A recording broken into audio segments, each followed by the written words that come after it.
রিয়াদ, আমার বাবারে রিয়াদ, তুই কই গেলি আমার সোনা? এই রাস্তা, এই ভিড়, কিছুই তো বুঝতেছি না। কেউ আমার রিয়াদরে দেখছো? কেউ দেখছো আমার ছেলেটারে? রিয়াদ, রিয়াদ আমার, তুই কই আসুস বাবা? মা তোকে ছাড়া থাকতে পারতেছি না। এই নদীর পাড়েও খুঁজলাম, ঘাটেও গেলাম, কোথাও তো নাই আমার রিয়াদ। রিয়াদ বাবা, তুই কই? সন্ধ্যা হয়ে আসছে, ফিরে আয় বাবা। রিয়াদ, একবার মায়ের কাছে ফিরে আয়, মা আর পারতেছে না বাবা। ও পাঁচু ভাই, আমার ছেলেটাকে দেখছেন? রিয়াদকে কোথাও দেখছে। শান্ত হও বৌদি, শান্ত হও। আমি তোমার কাছে আসছি। একটা দুঃসংবাদ নিয়ে এসেছি। সাধু বাবা আমাকে তোমার কাছে পাঠিয়েছেন। রিয়াদ, রিয়াদ ভয়ঙ্কর অন্ধকার জগতে হারিয়ে গেছে। সে ভুল করে অভিশপ্ত ভূতের গ্রামে ঢুকে পড়েছে। ওই গ্রামে যারা প্রবেশ করে তারা খুব কমই ফিরে আসতে পারে। অনেক বছর আগে রাফিদের গ্রাম থেকে কয়েক মাইল দূরে ছিল একটি অভিশপ্ত গ্রাম। লোকমুখে শোনা যেত, সেই গ্রামে যে একবার প্রবেশ করে সে আর কখনো স্বাভাবিক মানুষ হিসেবে ফিরে আসে না। কিন্তু কেউ জানত না সেখানে আসলে কি ঘটত। সেই সময় রাফির বড় ভাই রিয়াদের বয়স ছিল 17 বছর। সে ছিল সাহসী, দয়ালু এবং অন্যায়ের বিরুদ্ধে প্রতিবাদী একজন যুবক। অভিশপ্ত গ্রামের রহস্য জানার জন্য একদিন সে একাই রওনা দিল। রিয়াদ ভেবেছিল গ্রামের মানুষ শুধু ভয় পেয়ে গল্প বানিয়েছে, কিন্তু গ্রামের সীমানা অতিক্রম করতেই ভয়ঙ্কর ঘটনা ঘটল। হঠাৎ চারপাশে ঘন কালো কুয়াশা ছড়িয়ে পড়ল। আকাশ কালো হয়ে গেল। ঠিক তখনই দূরে একটি অট্টহাসির শব্দ ভেসে এলো। সেটি ছিল ভূতের রানীর হাসি। ভূতের রানী তার অন্ধকার জাদু দিয়ে রিয়াদকে অভিশাপ দিল। ধীরে ধীরে রিয়াদের শরীর পাথরের মতো শক্ত হয়ে যেতে লাগলো। সে দৌড়ে পালানোর চেষ্টা করল, কিন্তু ততক্ষণে অনেক দেরি হয়ে গেছে। কয়েক মুহূর্তের মধ্যেই সে একটি ভূতের মূর্তিতে পরিণত হলো। তারপর থেকে সে অভিশপ্ত গ্রামের শত শত বন্দি মানুষের সঙ্গে দাঁড়িয়ে রইল। সময় কেটে যেতে লাগলো। 1 বছর, 2 বছর, 5 বছর, 10 বছর, কিন্তু রিয়াদ আর ফিরে এলো না। এদিকে রাফি বড় হতে লাগলো। তবে ছোটবেলা থেকেই একটি বিষয় তার মনে প্রশ্ন জাগাতো। তাদের ঘরের দেয়ালে একটি পুরনো ছবি টাঙানো ছিল। মা প্রায়ই ছবিটির দিকে তাকিয়ে দীর্ঘশ্বাস ফেলতেন, কখনো কখনো চোখের জলও মুছতেন। কিন্তু ছবির মানুষটি কে সেটা কেউ তাকে বলেনি। একদিন বিকেলে রাফি ছবিটির সামনে দাঁড়িয়েছিল। সেদিন সে আর নিজের কৌতূহল চাপতে পারল না। তোমার চোখে আজ অনেক প্রশ্ন দেখছি বাবা। ছবিটার দিকে তাকিয়ে কি ভাবছো? মা, দেয়ালে ঝুলানো ছবির মানুষটা কে? কি হয়েছে বাবা? কেন জিজ্ঞেস করছো? মা, অনেক দিন ধরে আমি একটা জিনিস লক্ষ্য করছি। তুমি প্রায়ই দেয়ালে ঝুলানো ছবিটার দিকে তাকিয়ে কাঁদো, কিন্তু কখনো আমাকে কিছু বলনি। আচ্ছা মা, এই ছবির ভেতরে কি এমন রহস্য লুকিয়ে আছে? আজ তোমাকে আমাকে সত্যিটা বলতেই হবে। ছবির মানুষটি কে? আজ মনে হয় তোমাকে সব সত্যি বলার সময় হয়েছে। যার ছবির রহস্য জানতে চাইছো সে তোমার বড় ভাই রিয়াদ। রিয়াদ? আমার বড় ভাই? কোথায় আমার ভাই মা? কি হয়েছে আমার বড় ভাইয়ের? ছোটবেলা থেকেই দেখছি তুমি তার ছবির সামনে দাঁড়িয়ে কাঁদো। কিন্তু কখনো আমাকে কিছু বলনি। আজ আমাকে সব সত্যি বলো মা। আমার বড় ভাইয়ের সাথে কি হয়েছিল? অভিশপ্ত ভূতের গ্রামে কোনো মানুষ ঢুকলেই ধীরে ধীরে পাথরের মতো শক্ত হয়ে যেত। তারপর সে একটি ভূতের মূর্তিতে পরিণত হতো। তোমার ভাই রিয়াদ ছিল খুব সাহসী। সে গ্রামের মানুষদের বাঁচাতে চেয়েছিল, কিন্তু আমাকে কিছু না জানিয়েই একদিন সে সেই অভিশপ্ত গ্রামে ঢুকে পড়ে। তারপর সে আর কখনো ফিরে আসেনি। লোকমুখে শোনা যায় আজও সে ওই গ্রামের মধ্যে একটি পাথরের মূর্তি হয়ে দাঁড়িয়ে আছে। মা, ওই অভিশপ্ত ভূতের গ্রামে যারা পাথরের মূর্তি হয়ে গেছে, ওরা কি আর কখনো প্রাণ ফিরে পাবে? আমার ভাইয়া কি আবার মানুষ হয়ে ফিরে আসতে পারবে? আমাদের গ্রামের শতবর্ষী বৃদ্ধরা অভিশপ্ত ভূতের গ্রামের রহস্য সম্পর্কে অনেক কিছু জানে। লোকমুখে শোনা যায় গভীর রাতে ওই গ্রাম থেকে একটি রহস্যময় বাঁশির সুর ভেসে আসে। অনেকে বলে কেউ একজন এখনো সেখানে জাদুর বাঁশি বাজিয়ে অন্ধকার শক্তিকে আটকে রেখেছে। আরও একটি কথা শোনা যায়, একজন কিশোর এবং একজন কিশোরীর হাত ধরেই একদিন ওই অভিশপ্ত গ্রামের মুক্তি হবে। সেদিন ভূতের অভিশাপ ভেঙে যাবে, আর পাথরের মূর্তি হয়ে থাকা মানুষগুলো আবার প্রাণ ফিরে পাবে। মা, আমি হব সেই কিশোর যে অভিশপ্ত ভূতের রানীর শক্তিকে দুর্বল করে দেবে। আমি আর ভয় পাব না। 11 বছর ধরে আমার ভাই অন্ধকারের মধ্যে বন্দী হয়ে আছে। এবার সেই অভিশাপ শেষ হবে। তুমি আমাকে বাধা দিও না মা।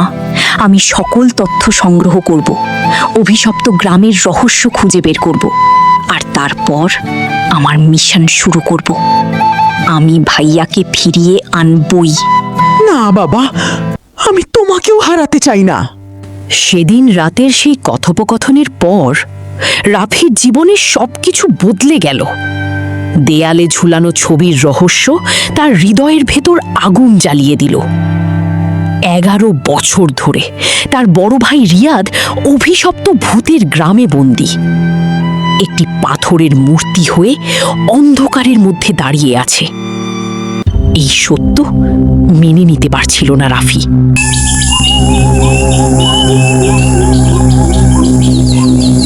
পরদিন ভোরে সূর্যের আলো গ্রামে ছড়িয়ে পড়তেই রাফি সিদ্ধান্ত নেয় সে একা এই মিশনে যাবে না। তার একজন বিশ্বস্ত সঙ্গী দরকার, যে ভয় পেলেও তাকে ছেড়ে পালাবে না। আর তখনই তার বন্ধু মিতাকে সঙ্গে নিয়ে অভিশপ্ত ভূতের গ্রামের রহস্য উদ্ঘাটনের মিশনে নামার সিদ্ধান্ত নেয়।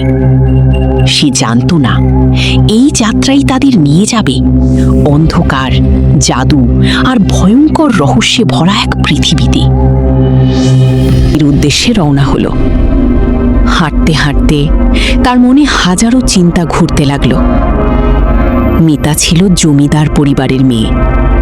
তার বাবা মা কি তাকে এত ভয়ঙ্কর এক মিশনে যেতে দেবে? এই প্রশ্ন বারবার রাফির মনে ভয় তৈরি করছিল। কিন্তু একটা বিষয় সে খুব ভালো করেই জানত, মিতা সবসময় তার পাশে থেকেছে। ছোটবেলা থেকে রাফির প্রতিটি বিপদে, প্রতিটি কঠিন সময়ে মিতাই তাকে সবচেয়ে বেশি সাহায্য করেছে। এই বিশ্বাস নিয়েই রাফি ধীরে ধীরে মিতাদের বাড়ির সামনে এসে দাঁড়ালো। রাফি, তুমি হঠাৎ এখানে? তোমার সাথে খুব জরুরি কথা আছে মিতা। কি হয়েছে রাফি? তোমাকে খুব চিন্তিত মনে হচ্ছে। চলো বাসায় এসো, আমরা ভেতরে গিয়ে শান্তভাবে কথা বলি।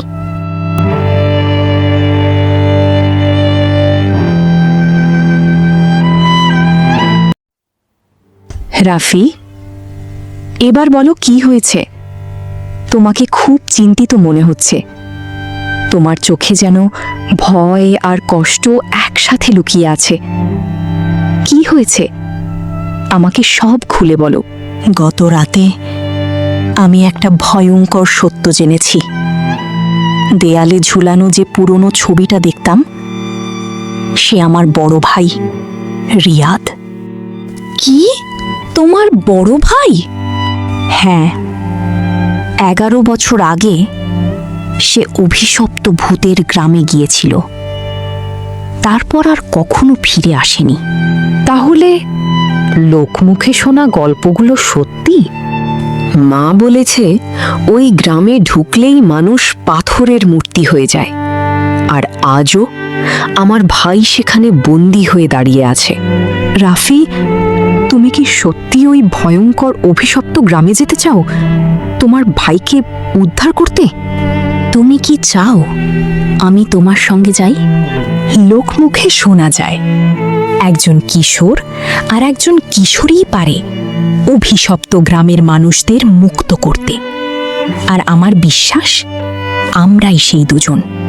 তুমি কি চাও আমি তোমার সঙ্গে যাই?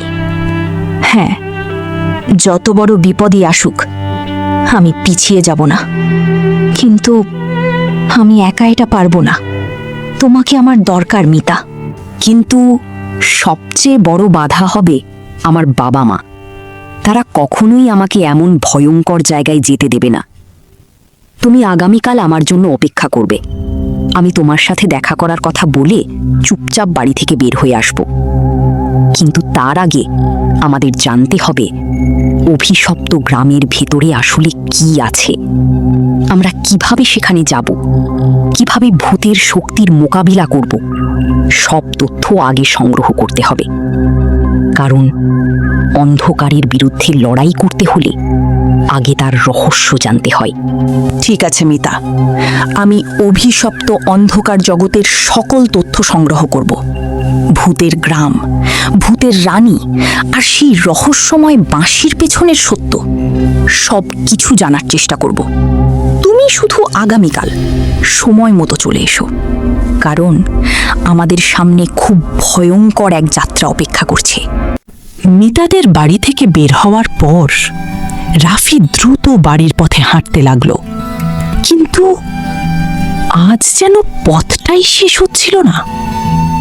ঠান্ডা বাতাস আর অদ্ভুত নীরবতায় চারপাশটা ভয়ঙ্কর হয়ে উঠেছিল। দীর্ঘ পথ হাঁটতে হাঁটতে রাফির শরীর ক্লান্ত হয়ে পড়ল। ঠিক তখনই রাস্তার পাশে একটি বিশাল পুরনো বটগাছ চোখে পড়ল। ক্লান্ত শরীর নিয়ে রাফি গাছের ছায়ায় বসে পড়ল। সে বুঝতেই পারেনি কখন যে ধীরে ধীরে ঘুমিয়ে পড়ল। আর বেশি দিন নয়, আর কিছুদিন পরই মায়াবী জাদুর বাঁশির সুর চিরতরে থেমে যাবে। সেদিন আমার বন্দিত্বের শেষ হবে। আমি আবার মুক্ত হয়ে ফিরব অন্ধকারের রানী হয়ে। তারপর এক এক করে সকল গ্রাম ভূতের নগরীতে পরিণত হবে। মনে রাখিস, শয়তান ভূতের রানী, তোর এই কালো শক্তি একদিন ধ্বংস হবেই। কতদিন আর লালপরীকে বন্দি করে রাখবি? কতদিন মানুষকে অন্ধকারের মধ্যে কষ্ট দিবি? শুনে রাখ, আমি তোর অভিশপ্ত শক্তির কাছে হার মানব না। একদিন আমি মুক্ত হবই, আর তোর এই অন্ধকার রাজত্বের শেষ করব। যেদিন মায়াবী বাঁশির সত্যিকারের শক্তি জেগে উঠবে, সেদিনই তোর পতন শুরু হবে। এই লাল পরী আমার অন্ধকার খাঁচায় বন্দি হয়ে এত বড় বড় কথা বলিস? তুই এখনো বুঝতে পারিসনি এই অন্ধকার জগতের একমাত্র রানী আমি। তোর মায়াবী শক্তি এখন দুর্বল, আর আমার কালো শক্তি দিন দিন আরো ভয়ঙ্কর হয়ে উঠছে। মায়াবী বাঁশির সুর থেমে গেলেই তোর শেষ আশাটিকুও শেষ হয়ে যাবে। তারপর চিরকালের জন্য অন্ধকারের কারাগারে বন্দী হয়ে থাকবি।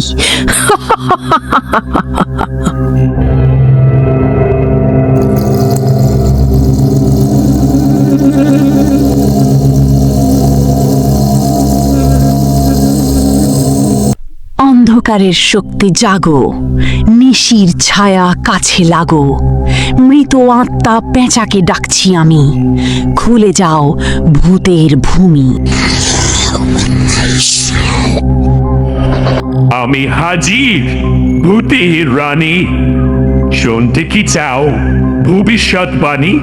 প্যাঁচা মহাশয়, অন্ধকারের আত্মা জেগে ওঠো, হাজার বছরের গোপন রহস্য প্রকাশ করো, ভবিষ্যৎবাণী বলে দাও।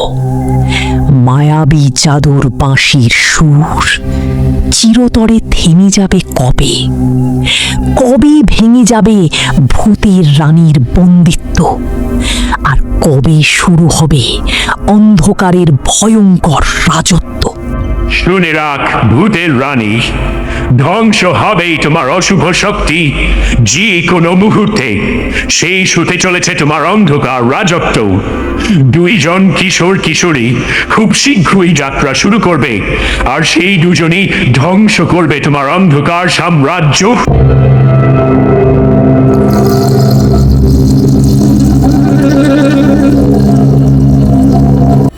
আমি ভবিষ্যৎবাণীকে ভয় পাই না। দুইজন কিশোর কিশোরী আমার অন্ধকার শক্তির সামনে কিছুই না। যাত্রা শুরু করার আগেই আমি তাদের আত্মা অন্ধকারে হারিয়ে ফেলব। মায়াবী বাঁশির সুরও আমাকে বেশি দিন থামিয়ে রাখতে পারবে না। খুব শীঘ্রই পুরো পৃথিবী আমার অন্ধকার রাজ্যে পরিণত হবে।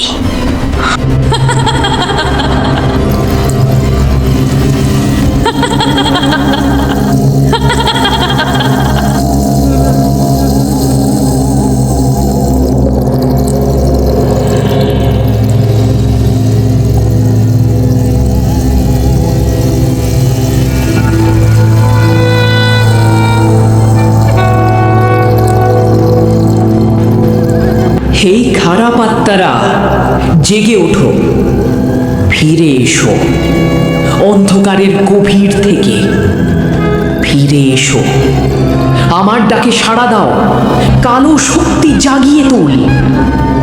এসো আত্মারা, এসো, এসো, আমার সামনে হাজির হও। এখনই, এখনই, এখনই। অভিশপ্ত ভূতের গ্রামের দ্বিতীয় পর্ব দেখতে এখনই নুহা বাংলা টুনস চ্যানেলটি সাবস্ক্রাইব করুন। ভিডিওটি ভালো লাগলে লাইক দিন, কমেন্ট করে আপনার মতামত জানান, আর আমাদের সাথেই থাকুন। দেখা হবে দ্বিতীয় পর্বে।